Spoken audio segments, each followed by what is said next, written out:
Welcome everybody today. My name is Lucy Norval and I coordinate programming and communications for the Scarborough Public Library. And we're really thrilled to have business author Chris Zook speaking today.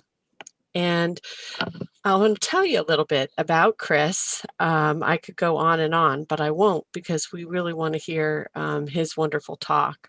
But he's an author of books on leadership and business strategy.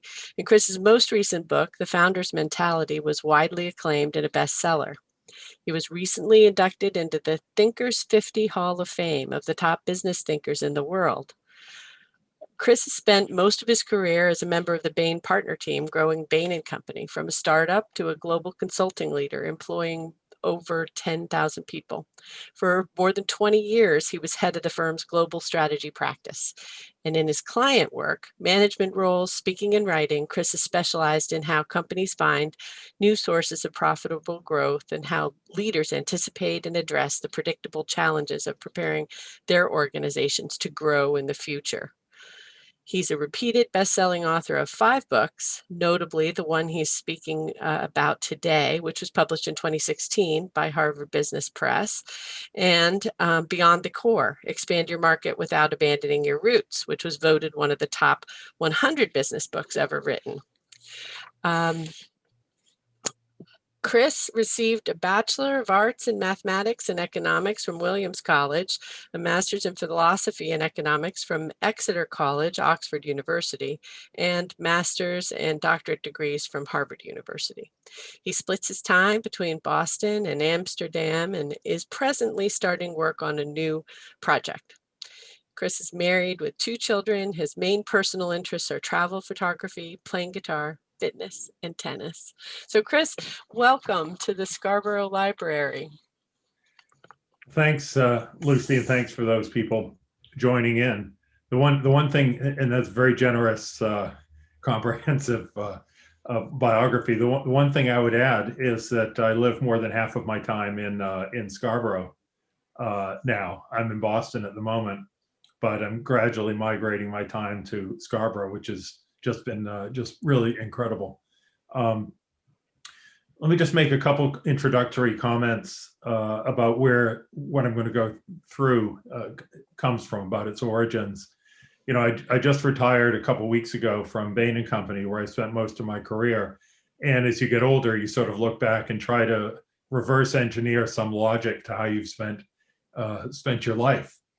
And for me, it actually has been the attempt to understand the deep root causes that are consistent and those that are new of why some organizations achieve sustained and profitable growth and go from success to success, and others, often with the same endowments or more, fail to do that. And I realize that's true of what I've done heading the strategy practice at Bain, which was focused on that. Bain, I joined when we had 90 people and we grew it to over 12,000. It's a great growth story there. And it's true in my when I left Bain, I was involved in some startups and then went back. And even now, time that I donate to other causes are groups like Endeavor, which is a group of 2,000 entrepreneurs, mostly in the developing world. And so that's really been my focus. What I'd like to do today is take you through some of the more recent work that we've done, culminating in the book, The Founder's Mentality, and a few things we've done to extend that since that time. I'll talk for maybe 25 minutes and go relatively quickly, illustrating the points with stories more than with charts and examples, many examples that I've had a privilege of being a part of, or companies I've had a privilege of being connected with. And then we'll open it up for maybe 20 minutes or so of questions or discussion or comments from people. So again, thanks for joining. Off we go. The research that we've actually had a team at Bain for about 20 years, off and on, but mostly on, looking at 2 questions, which also form the basis for the book, The Founder's Mentality. One is to ask, what are the most predictable barriers to sustaining profitable growth for most organizations today? And what can leaders do to anticipate anticipate those? And second, why is it that some organizations seem to adapt and get stronger as they age? We can all, name a number of them, while others stall out and go into permanent decline. And what are the actions that leaders of businesses, large and small, technology businesses to the most basic businesses, can take to anticipate these predictable crises, or to take advantage of tried and true practices that lead to sustained success? We look at this over and over at Bain, and I've looked at it over and over through my career, because the world does change and the business world changes. And just as in golf or in tennis, where volleying used to be more important, the rules for success often shift. Well, that's true in business also. And we're in a period now where probably we're about to enter a period of greatest change we have seen in the last 150 years, maybe even including World War II and the Great Depression. We did some work last year at Bain where we categorized all the major events we could find on a scale. And we seemed to create an index of turbulence and rate of change. And it showed us quantitatively that the trajectory now is heading possibly towards that. And that, if anything, we're probably everyone in this call is in the slowest period that they're going to experience for the rest of their life, which is disorienting for people running businesses, and makes you ask, what is the key? It's going to be more about adaptability than predicting the future, for example. And you see these 5 accelerating forces, all of which interact in complicated ways, multiplying each other. The pace and scale of technology, 93% of all the scientists and engineers ever alive in the world are now alive and working with more powerful tools and networked in ways that we've never seen. And so, we all feel the pace of technology and its fragility, and the issues of artificial intelligence and privacy and manipulating the genome are almost moving faster than we can get our arms around as humans. Second is global conflict. You sort of feel the rising power of China and superpower tensions up again, getting close to Cold War periods. That's affecting things like business supply chains and access to markets, and access to key components like certain semiconductors. Second, planetary change and global warming. We're seeing the effects of this, but we're also seeing it now begin to accelerate. And I think the effect of this is going to be probably the most profound thing of the rest of our century. On top of that, the disease outbreaks and pandemic threats, there's not much more to say there. And the competitive disruption, not since the robber barons have we seen organizations with the power and excess cash and ability to move into almost any business than companies like Amazon and Ping An in China and Reliance in India. And when you put all these forces together, I think you have a world in escalating turbulence. A couple statistics reinforce that. One is, we had a database that we created 25 years ago at Bain of all of the public companies in the world, and had maintained that. And we use it to ask basic questions, sort of like the actuarial tables of business. And you could ask a question like, what percent of companies over a 10-year period, on average, sustain more than a modest level of sustained and profitable growth? Call it twice the rate of GDP, maybe. And it was true when we first did this that about 1 out of 7 companies were able to achieve that. Even though everyone aspires to it, only 1 out of 7 did. Now it's down below 1 out of 10. It's very hard to sustain profitable growth these days. Business models obsolete. New competitors scale faster in size and value and access to resources and disruption than we've ever seen. I mean, just think of the effect on the hotel business of Airbnb, things like that, in Oyo in India. And as a result, we now see something we'd never seen before in surveys we've done on this topic for a long time, which is nearly 2 out of 3 leaders now think their main competitor in just 5 or 6 years will be a different company or different business model than it is today, which is another sign of just enormous competitive change and business change in the world. Another thing that we found that is I think, is really the basis for the book, The Founder's Mentality. And it's been one of the most interesting things to probe into. We found it consistently, whether it was through nearly 100 discussion groups we held with over 2,000 CEOs in the world, mostly by my co-author, Jimmy Allen. We did surveys of executives. We mined the Bain database of hundreds of case studies where we were brought in to examine something that went wrong with a product launch or a strategy in the marketplace. And we find out that in all of these different sources, a consistent pattern of about 80% of breakdowns of companies, whether it's, just think of General Electric recently unraveling, or some of the old chestnuts like Kodak or Nokia or Blockbuster Video, but traced to deep internal root causes about failure to change, failure to be adaptable, failure to be able to hold on to talent, etc. Much more than outside forces. If anything, there's an abundance of growth opportunities. Only 15 to 20% of the main barriers we found were markets collapsing, government regulations, unbeatable competitors with something others couldn't mimic. That 80% of it really tracked to things that in some ways were ultimately controllable, which I think is very interesting. If I take, I'm going to use examples mostly that I don't have to explain too much because of lack of time. And, but if you think back to a number of years to the time when Howard Schultz left Starbucks, it had a 30-year trajectory that looked like a high-tech company. And yet this is a business that any of us on this call could raise money to start a coffee shop. We could study Starbucks, and yet somehow through their routines and their adaptability and their knowledge of the customer, they had created a barrier to entry where people weren't doing that. But then Howard Schultz declared victory in the early 2000s, stayed on the board, but did other things. And sure enough, 5 or 6 years later, the stock price was on a trajectory to decline by 85%, where it bottomed out. Today, by the way, I think it's 20 times higher than where it bottomed out.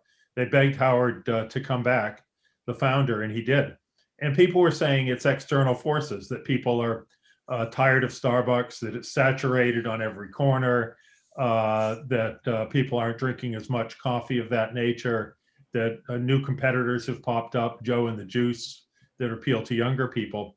But when he came in, he said it was like a sweater that had unraveled inch by inch, decision by decision. He said it was not one single person or one single thing, but that it was all self-inflicted wounds.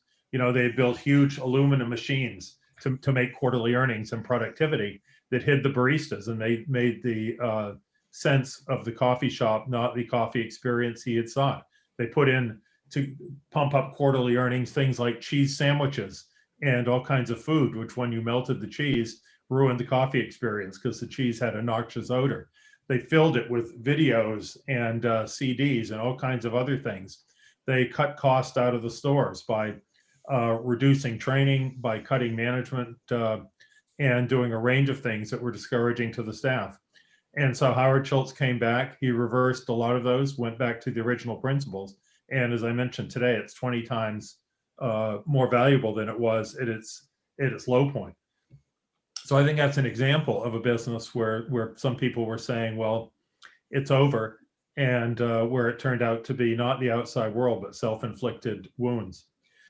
So if it is true that a company's health and ability to sustain itself successfully relates more to internal factors of how it's set up, how it's led, and its ability to make quick decisions of an accurate kind early enough and aggressively enough, what is the measure of an internal health of business?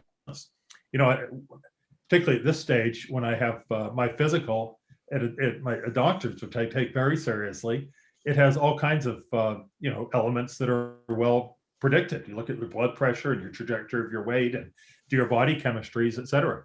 But for a business, you can look at all kinds of things on the outside, like market share gains or losses, customer ratings, relative profitability, relative growth rates against competitors. success of product launches, etc. But what really is the deeper body chemistry of a business, and how do you measure that? And what is most important? So we went in search of that through all these research methods I mentioned, and we found three things that were massively empirically predictive if you were able to maintain these.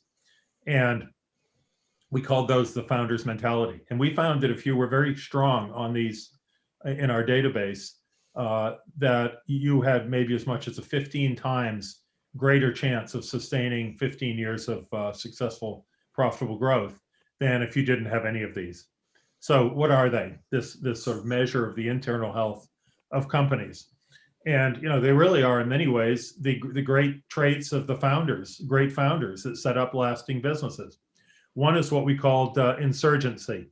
An example of that would be Nike, and it has many elements. A bold mission, where Nike is about to improve performance in the world for all athletes. If you have a body, you're an athlete. A spikiness, where you're just excellent at a few things, like Nike is at brand, at shoe design related to performance, and their rapid supply chain and turnaround abilities. And you have a limitless horizon. You're willing to invest for the longer term. And companies right now in North America, we find only 13% of employees say they have a strong emotional connection to the purpose of their company. But if you do, and if you feel that insurgency, it's very powerful. There's a 4 to 5 times rate of people who feel that in offering innovative suggestions and in inviting their most talented friends to join a company. And if you have no insurgency, you become just another bank, just another insurance company. Your purpose, who needs another one? It's really about differentiation and about how the early founders went to war against the standards of their industry. The second element we found that was critical for companies that maintained their youthfulness and success is what we called frontline obsession. And this is about the connectedness with frontline workers. Research years ago at MIT, I remember, showed about 92% of commercializable ideas and innovations came from customers or frontline workers suggesting ideas or thoughts or testing them. And so if you cut that off, you cut off your key source of innovation and also your key source of talent over time. And the picture here is of MS Oberoi. I've had the privilege of working with the Oberoi chain, which was listed as the #1 luxury hotel chain in the world a number of years. And MS was the founder, and it's an incredible story going back before World War II, where he bought a small hotel in Calcutta. He came from one of the poorest rural villages in India, bought a hotel building that had been racked by cholera, used it as a barracks in World War II, and then turned it into a hotel and built that up amazingly to be the chain of Oberoi hotels, some ways the best luxury hotel in the world. And even at the age of 93, his son Vikram, who's now the CEO, told me he would still be studying customer comment cards on Sunday morning at 10 when he'd go and visit his grandfather. So, frontline obsession is about intellectual curiosity like that, attention to detail, staying close to customers and knowing them by name, not just as manipulated average statistics. And that's, again, the core of what the great founder was, who knew those details and loved them.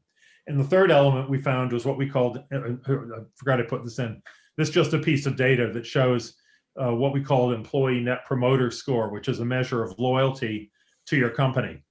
And you find that on average, the categories of employees in the average organization who feel the least loyalty are very often the frontline workers, the salespeople and the service people. They feel alienated. They often feel underappreciated, undermanaged, maybe underpaid.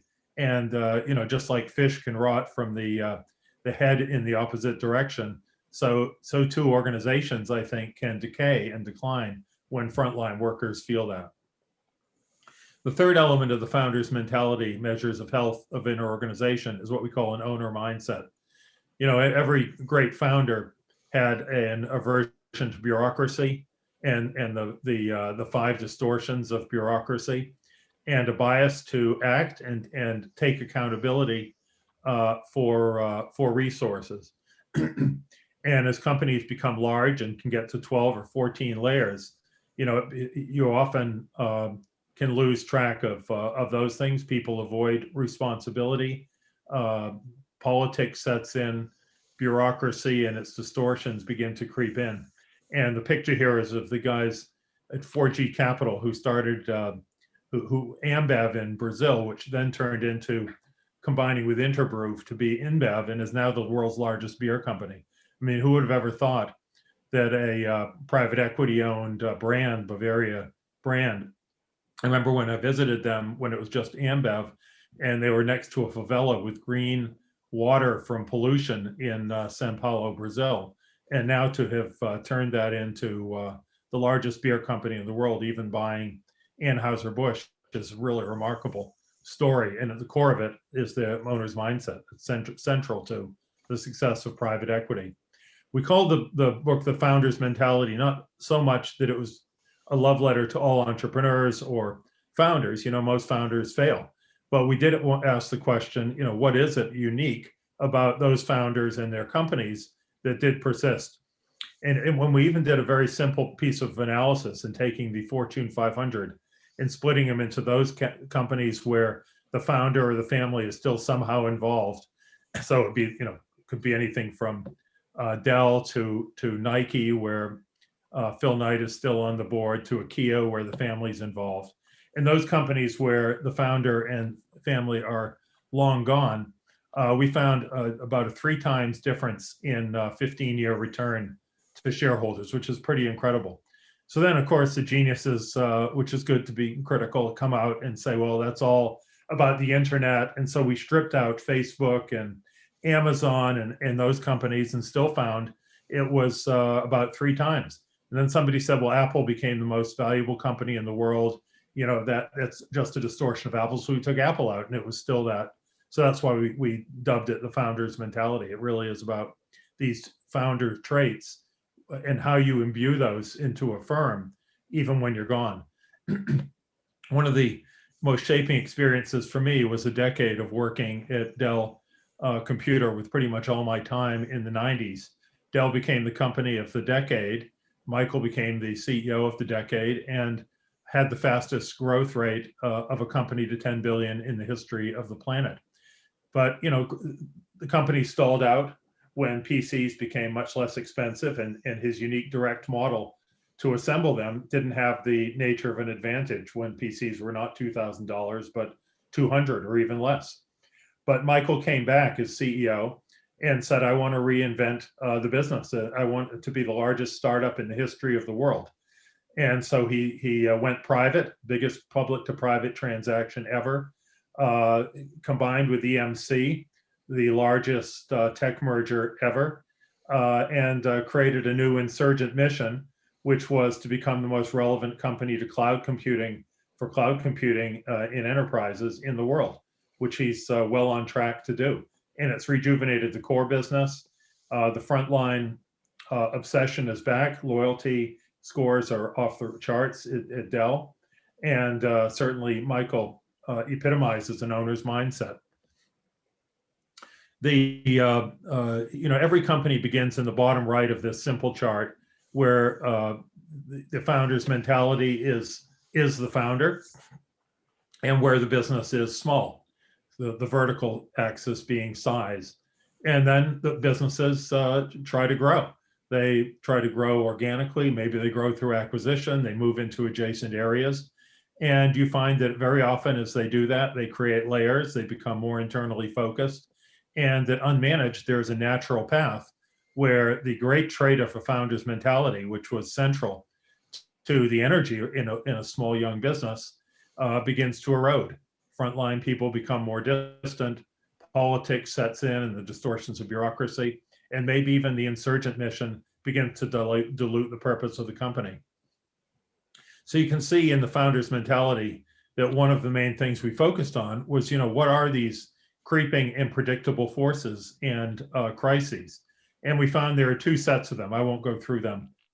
But one were a set of forces that hit young growing companies, forces like the founder reaching the limits of their ability to make decisions and needing to delegate, or accountability for the mission and for values, which you could definitely see, begin to erode even in the Starbucks example, or lost voices of the front line, where the organization becomes more internally focused.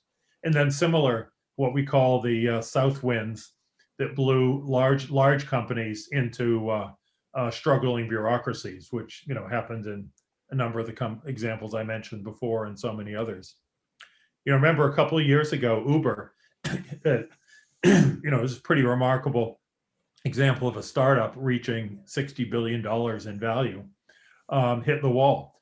And they had Eric Holder, former Attorney General of the United States, the private equity firm that was the main investor, lead a group to determine what was going on.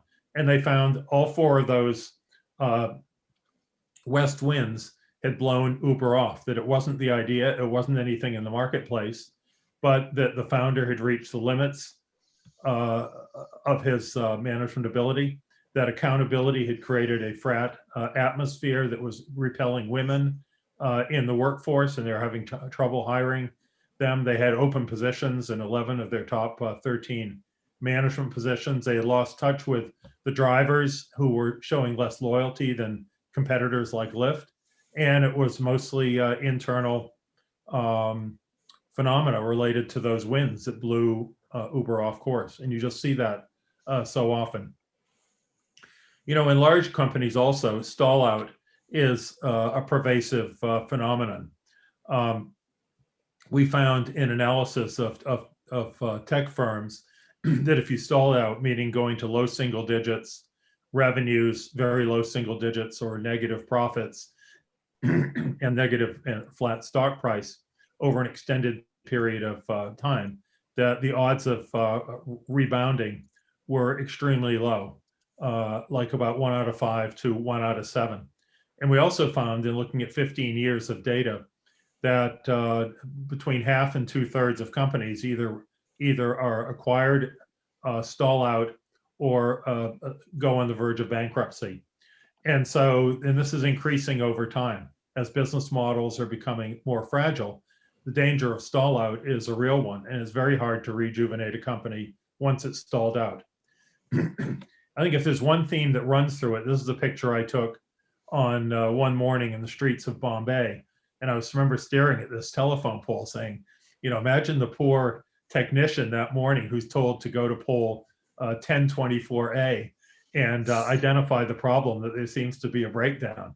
And, complexity is everywhere around us, and it's growing in our daily lives. When my wife and I moved to Amsterdam for 10 years, we decided to massively simplify our lives. We eliminated magazine subscriptions, clubs.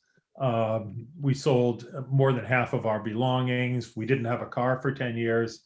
And yet now, having returned 5 or 6 years ago, it's all crawls back. And if that happens to self-aware individuals, it surely happens to companies. And so that's why we call this the paradox of growth, that, growth creates complexity inevitably, but complexity is the silent killer of profitable growth. Just one side light that I thought might be interesting for people. I wrote a number of years ago a book called Repeatability. And I've always been struck by some research we did that showed that 75% of the most successful companies over 15 years were companies built around a repeatable formula that they reapplied and kept innovating on, such as Nike in shoes, sport by sport, segment by segment, or McDonald's, a repeatable formula, Enterprise Rent-A-Car is a repeatable formula. My company Bain is a repeatable formula versus straying into too many different things. And repeatability is also a way to control complexity, and it's a way to magnify the founder's mentality, because you can break a business into smaller units.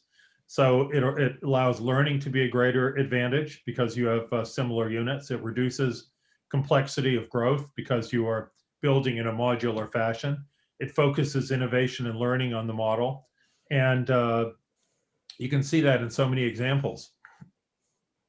Remember a number of years ago, in the early 2000s, Bain Capital purchased Domino's Pizza, which was a great founder story going back to the 50s, when the founder, William Monahan, bought a pizza store in Ohio for the price of his beaten up Volkswagen.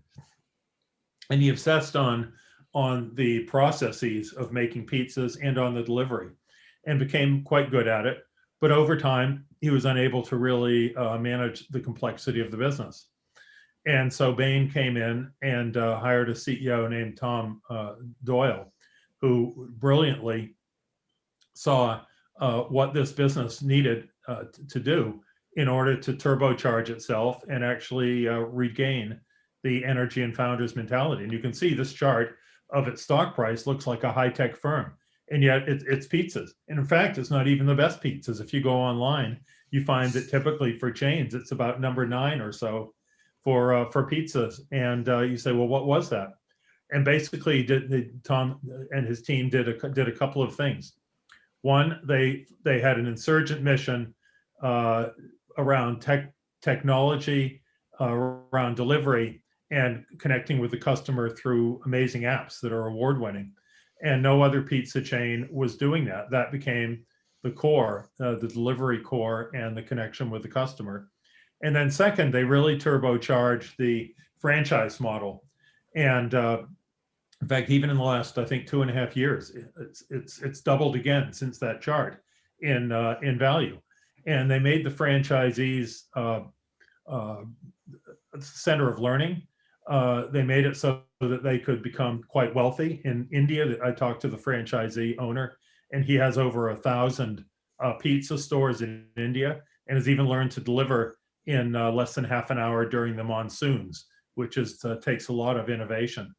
And I think it's an example of the power of a repeatable formula, and the power of creating mini founder experiences, and the need to have an insurgent mission, even in a business as basic as making and delivering pizzas. So renewing the founder's mentality is hard, but is possible, as you could see in the Starbucks example, or in the Domino's example, or in what Michael Dell did. You know, one of the businesses I became involved in when I lived in Amsterdam was Lego. And Lego had stalled out and was 18 months from bankruptcy. And yet this has such a great founder story of a wood maker in the Depression making wooden blocks, and then the next generation turned them into plastic with the clicks that we all know. There's now 71 Lego blocks on planet Earth for every human being. In older audiences, people raise their hand and say, yes, half of them are in my basement. But the business, then the next generation fell out of love with this. And they said, we're not a toy. Their quote was, we're not a toy, we're the strongest brand for children and families. And that set them off on a course that caused them to underappreciate their core. I mean, here you have Lego was named last century as the toy of the century by the British Toy Association. And yet here you have the company saying, no, we're really a brand. And so they wandered into all kinds of things over that period of time, like watches, joint venture with Steven Spielberg for home theaters. It was a disaster. They bought theme parks, went into clothing, went into books, and on it went. And so the head of planning, Jornvik Knutstorp, was given a chance to come in as CEO. He exited all these businesses, reducing complexity. He sold the gleaming corporate headquarters, always a sign of impending doom, and moved people back into the factories. He figured out who was using all the Legos, which were 300,000 people, especially concentrated, and brought them, whether they're architects or genius creative kids, into the design process. And they rejuvenated in all those ways the elements of the founder's mentality in the business. And for 15 years, it was one of the great turnaround stories in Europe. And it was really about going back and rediscovering many of the lessons of the founder and his progeny that loved the business and had developed it. So I end with just a comment. People wait for Jeff Bezos' letter every year, which he wrote when he was CEO to the shareholders. And there was one a few years ago that everyone started to send me, and it was based on a question he received from someone in the company that said, Jeff, we're becoming a pretty large company and more bureaucratic, and so now we're through our growth startup phase. What happens now? And he said, actually, I don't believe that. He said we have to look at ourselves always like a startup with a lot of endowments and assets. He said day two, when it happens, is stasis. It's followed by irrelevance, followed by excruciating and painful decline, followed by death. And we have to think of our business as always being at the start of something. And I think that's a very good lesson to reflect on. And this power of these deep elements of entrepreneurship, I think, are not only important for leaders running companies, but when young people are applying for jobs, I tell them if they have options, they should try to look for one that has an insurgent mission and gives power to young people. Investors seeking returns. I think if there's a founder mentality index, I don't invest in companies for a range of reasons, but other than through large funds and things like that. But I think it would do very well, and I think countries growing their economies. The difference between Russia and America are many, but certainly one is America's ability to propagate places like Silicon Valley that are hotbeds of entrepreneurs, and Russia has tried to recreate Silicon Valley and has been unable to. So thank you for your time. I raced through the material. I went over a little bit, but I turn us back for the last 22 minutes to Lucy. Great. Well, we definitely want to invite questions from you all. And we've got a question. We've got our first question here, and others, if you have a question, please type it into the chat. So our first question is, have you had a chance to reflect on whether the founder's mentality applies to nonprofit organizations where profit is not a motive? Yes, I think it does. I mean, nonprofit organizations need an insurgent mission. They need to motivate people at the front line. There are nonprofit organizations I've personally been involved in. One example would be Endeavor, which is an organization now of 2,000 global entrepreneurs, creating networks mostly in the developing world to support each other and tap into advisors. And they have a very strong insurgent mission, which is to recreate these conditions for entrepreneurs in the developing world. They have very tight connection with the front line. They have a wonderful leader and founder, Linda Rottenberg, who's still CEO and a great role model. And similarly, in other situations, I've had quite a few organizations from City Year to Teach for America come to me who have been using the book and the ideas and have used those, I think, to good effect. If you think about charter school organization or Teach for America, they have an insurgent mission. They need to motivate the teachers who are often in very difficult environments, not paid as much as they deserve. And, they need to maintain an owner's mindset. And so I think it's equally relevant in nonprofits. I've had many nonprofit ask me if I would speak or speak to their group or do webinars, and they've always found it useful. Great. We have another question, Chris. Can you talk a little more about how countries can encourage a founder's mentality, especially in light of increasing internationalism and interconnectedness? This is one of the harder questions for sure. One formula is the formula that the organization I mentioned, Endeavor, has done. They now have 60 mini networks of entrepreneurs in 60 cities. And they're started by, wealthy, successful business people. And they find one or two entrepreneurs that are sterling examples of entrepreneurial success. And then the Endeavor organization, funded by them, in that city begins to search for other entrepreneurs.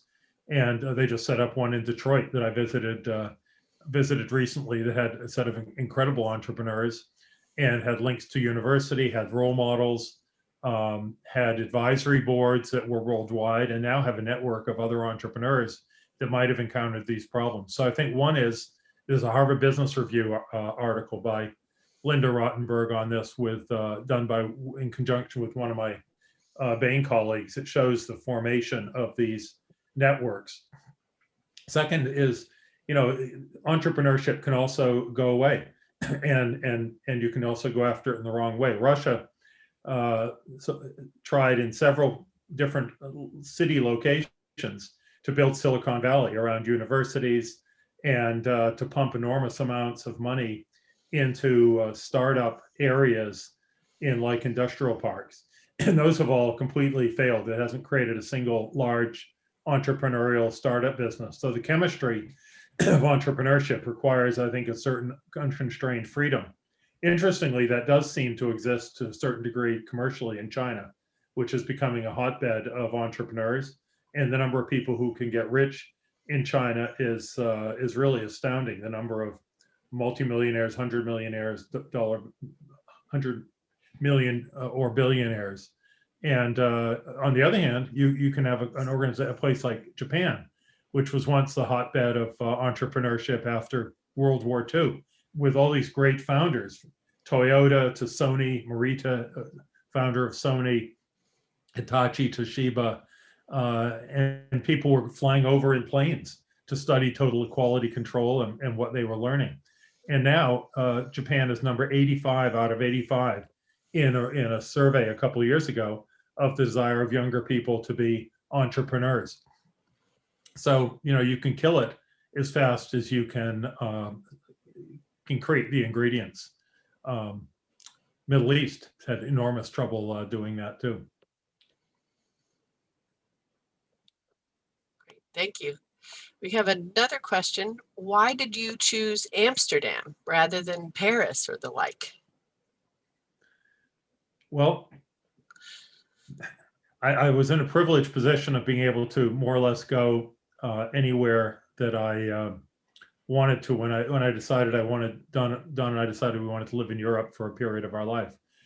I lived in England and gone to Oxford there. My mother was English. And so there were a number of factors. One was access to a phenomenal airport that was easy to get to from the city, because for 30 years, I took over 3 flights a week. And so that was a big thing, whereas in Paris, that's a complete nightmare. Second, I wanted a place that was socially warm and where there was not as much of a language barrier.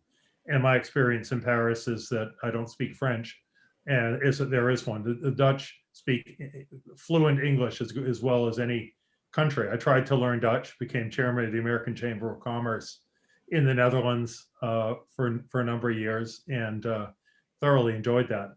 And I actually like the attitude to life of the Dutch. I think they are hardworking, but celebrate life. And finally, I think Amsterdam is incredibly romantic. We bought a canal house, restored it to its original materials and colors and condition lovingly, and lived in it for 10 years. We didn't own a car for 10 years. And Amsterdam remains my favorite place in the world. Wonderful. Another question. Is it hard for founders to find another person with the same amount of passion for the business, as well as willingness to make sacrifices for the business? How do you find a successor with the same mentality and aptitude? I think most don't. Most aren't able to, and most don't. You clearly have to start early, or be incredibly lucky. I think a lot of the rejuvenations, a lot of the declines of business were because of followed by those that improved required a replacement of the management team. So you occasionally have people like Bob Iger at Disney, who rejuvenated the principles of Disney, the founder, and brought back focus on animation by buying Pixar and Marvel and that. but more often than not, the next generation of managers has a lot of difficulty doing that. I mean, even Howard Schultz, who understood so much about the founder's mentality as a great founder, obviously created a management team that became consumed with making quarterly earnings and began to make decisions at a detailed level that the founder probably wouldn't have made. So I think that's one of the hardest things to do, and that you have to start early and begin thinking about it in an early stage, and also hope that you get lucky. But it's very very difficult. That's one of the most predictable crises of the great founder companies. Chris, have you studied any companies? Oops, just a second. My question. Have you studied any companies in Maine to discern whether the founder's mentality is present in any of our larger companies here? No, actually, the only company that comes to mind, two companies that come to mind, or I would know a little bit, are IDEX, which was started by David Shaw, who is a serial entrepreneur with 6 or 7 successful startups, and is focused on diagnostic technology for animals, and particularly pets. Has been a phenomenal success, maybe the top startup success in Maine. And I know David pretty well, and actually did a tape for him about the relationship between the founder's mentality and his businesses and success.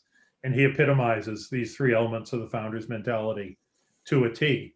And the only other example that comes to mind quickly is LL Bean, which I think does have unique elements in its insurgent mission and how it treats customers and their relationship with the product.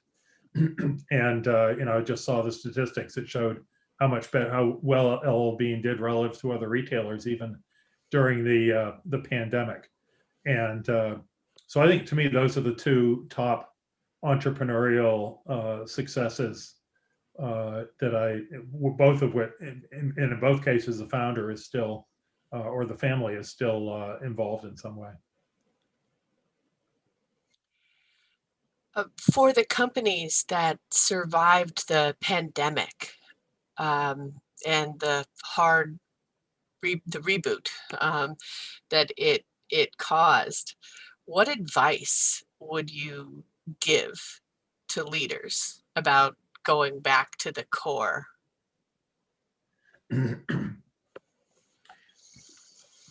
I've taken a few steps away from being deeply involved in companies as I was for my whole career. And so I haven't been in as many management meeting discussions on this topic for a while. But I think I would say that the pandemic embodies a lot of very deep lessons for business, and clearly it relates to the obsolescence of huge office buildings versus working virtually. In my own business, Bain, it relates to Bain is sold out worldwide. You can't get a single analyst right now. And how is that possible for a company that has always sent teams to live in motels on the client site? And we're learning that we can get almost as much, maybe even better personal contact by maybe going there a third as much. Supply chain disruptions, people are feeling a lot more, whether it's from bicycles, where most of the frames and gear sets come from specific locations, to tech products. So my advice would be to look broadly and widely at what companies are doing to respond after the pandemic, to take a blank sheet of paper and use it as a way mentally to zero base your business. If you're in a restaurant business, maybe your future is to become more of a commissary and build it around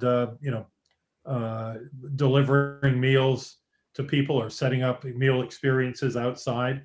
I don't really know, but I think this is a great opportunity that everyone in your company would understand, to go back and question first principles and to actually deconstruct the business into its elements and say, maybe this is a chance to rethink formulate the business model for the future at a inflection point that would be very understandable to all employees. I think it could be a great opportunity. I mean, as I said, Bain is sold out worldwide. Who would have ever thought? Speaking of Bain, have they ever done any work for government agencies? No, virtually none. Virtually none. You know, Bain was founded on an insurgent idea by Bill Bain, which was that most consulting businesses don't deliver results. They deliver reports and data, often very competently, and but they don't deliver results. It's why Bain created Bain Capital, was able to, that was spun off and run by Mitt Romney and became $100 billion business, because we felt, as Bill said, you know, the consulting business, our business was focused on results.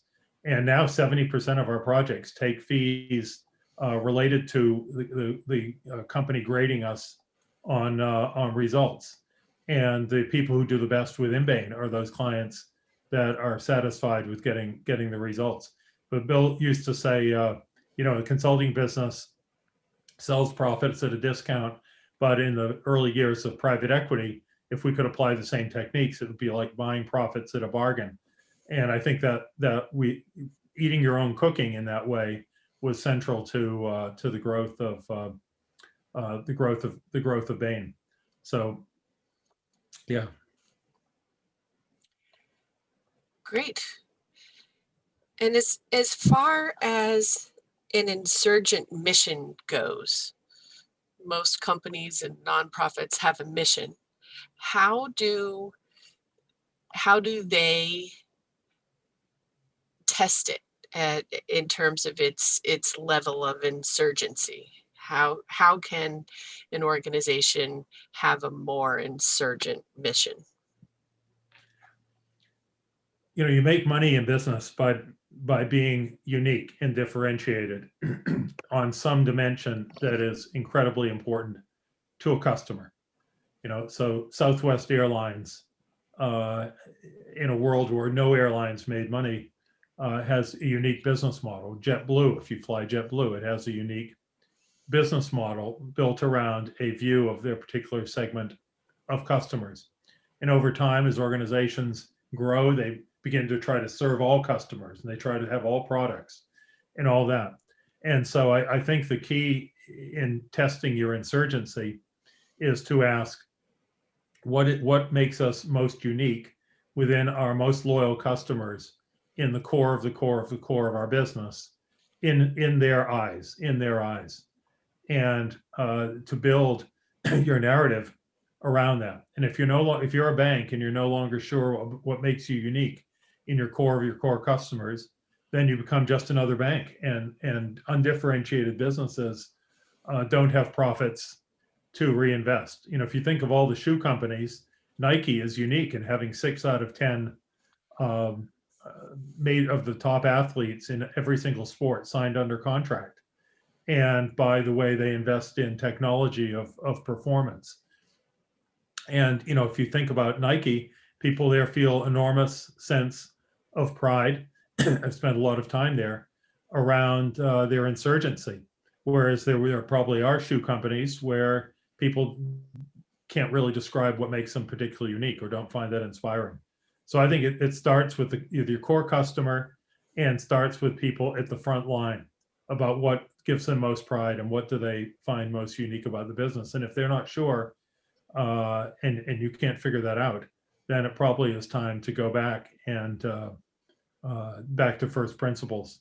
Again, businesses that lose their different, I mean, Steve Jobs came back, he immediately rejuvenated Apple's focus on 4 products, cleaning out the portfolio, and sense of mission around you know, what they've now built in terms of its system. Or Michael Dell came back and he said, what's going to be unique about us in the future? Or Lego, who actually went back to the principles of the founder about learning systems and rebuilt around that. Very often, it's the lost insights of the founder that you can go back to rejuvenate it. Dominoes. Excellent. Chris, if you were speaking at the library in person today to a live audience, and I wish that that had been possible, um, we would have a stack of your books, and it would be possible for people to buy them and for you to sign them, potentially. And I know that people can get a book by going to foundersmentality.com if they would like to buy a book. And are there other places that you recommend for people to buy your books? I mean, large bulk purchases. You go to Harvard Business Press. Individual books, I would honestly, I don't believe that the local bookstore in Portland on Market Street probably has Founders Mentality at the moment. So I would say I would go to Amazon. I think the lowest price, fastest delivery is on Amazon, and that probably is where I would go. It probably is where the Founders Mentality, or our Founders Mentality website sends people, and so I would just do that. It's also here in our collection at the Scarborough Public Library, and you can borrow it from us. And I was really interested to hear what you said about you and Donna simplifying your lives and canceling magazine subscriptions and things like that. And our public library is a great friend to people who want to have more of a minimalist lifestyle. You can, with the Scarborough Library card, you can get all kinds of things through the library, and many of those are digital resources now. So there's a way for you to use your Scarborough Library card to flip through magazines, for instance, on your iPad. So we encourage you to get a library card if you live here in Scarborough, or if you work here in Scarborough, you can get one too.